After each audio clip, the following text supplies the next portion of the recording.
Hey guys, this is video number 13 in my transition series. So I'm officially 12 weeks on testosterone. As far as any kind of changes I'm seeing, I'm growing a lot more facial hair. You probably can't see it too much because of my beauty face feature being on, and I don't want to take it off because I'm still pimply. But that little shadow right there, that's actually quite a bit of hair that's growing, especially right here. It seems to be growing a lot more on this side. I can actually feel it. It's weird. But it's cool. It's weird in a way that, you've never had hair there before, and it's exciting to see that it's coming in. Eyebrows are getting a little thicker. Mustache is getting thicker. As far as any other kind of physical changes, I am putting on weight. Yeah, I know I'm already kind of chubby to begin with, but trust me, I'm putting on a little more weight, so I gotta step up my exercise regimen, make sure I'm eating right, and make sure that if I am getting really hungry, that I'm eating the right things, so that way I'm not stacking more weight on myself. So today is a special day. It is June 26th. It is my 1-year legal wedding anniversary. I say legal because my wife and I were, I guess you can call it, illegally married years before the decision became the law of the land. So on the 26th, gosh, I remember that day like it was just yesterday. I had been anxious all week, really stalking the news, trying to see, what day it would be announced that they made a ruling on it.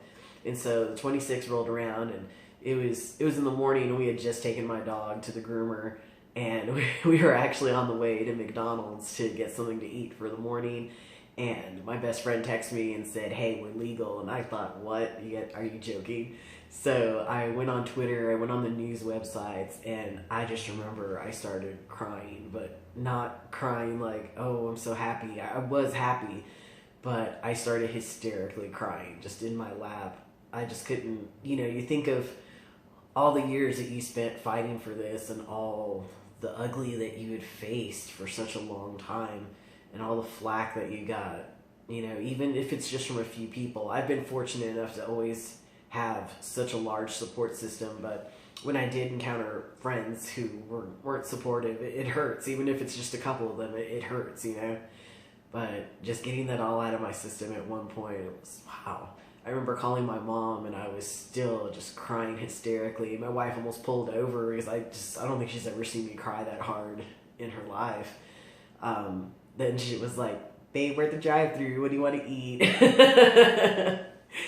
But I remember we waited for my dog to get out of the grooming appointment. We went to the courthouse as soon as we found out which ones were doing it, because my local one wasn't doing it yet. So we traveled over to San Antonio to get it done. And it was so amazing. The judges there were amazing. The ones performing the ceremonies were so excited to do it. So it's such a special day for not just me, but for a lot of us out there. It's a special day. So if you're celebrating, happy anniversary to you as well. I really hope to see the fight for equality, especially for trans people, pick up just as much steam as it did for the rest of the gay community. We're just like you guys, There's nothing really different about us. Things just got kind of mixed up in the manufacturing process. But anyway, nothing really else to report. My shot actually did leave me a bruise the last time. So, got a bruise on my butt.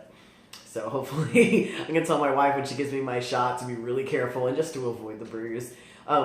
Speaking of bruises, good note, I did finally go get my blood work done. So I have a very, very small bruise. And what was kind of funny is I was, really nervous about it. I think I talked about it in the last 3 videos about how scared and how nervous I was about getting it done.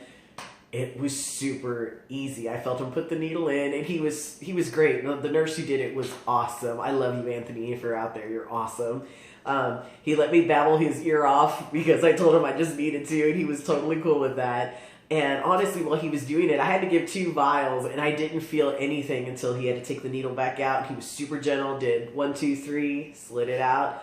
It was super easy. I couldn't believe how easy it was. So needless to say, I'm not as scared about getting it done next time. So, I'm still going to get those butterflies, but the doctor kind of sprung it on me this time. I didn't expect to do it, but I'm glad that he did spring it on me so I didn't have all these days to dread it and think, oh my gosh, I'm going to get it done today. So it was cool. We will know in about a few weeks what my testosterone levels are. I'm really curious to know as well because I've been seeing so much progress, and I hear a lot of other trans guys say that they were on it for almost a year before they saw any kind of facial hair coming in. So I've been pretty fortunate, but he said that if in your family, if you do have males who are kind of getting the hair early, then you're likely to get it as well. So props to my brother because he was getting a full-on beard by the time he was 10. He was like a little man-child Grizzly Adams. Love you, Bubby. But until then, that's all I have for you guys. Congratulations to my man LeBron getting that next ring. Freaking phenomenal. And like I said in my last video, Braun's always been a beacon for me. So LeBron, if you're out there, man, if you're ever down in Texas, let's go have a beer, man. But until next time, I really appreciate your support out there, guys. Let equality reign on. It's a special day. Let's celebrate. It was a victory. You know, they say, one of my favorite sayings is celebrate. No, it's more in the losses because there are many, but celebrate the victories because there are few. So celebrate your victories. Celebrate you. And I will see you guys later.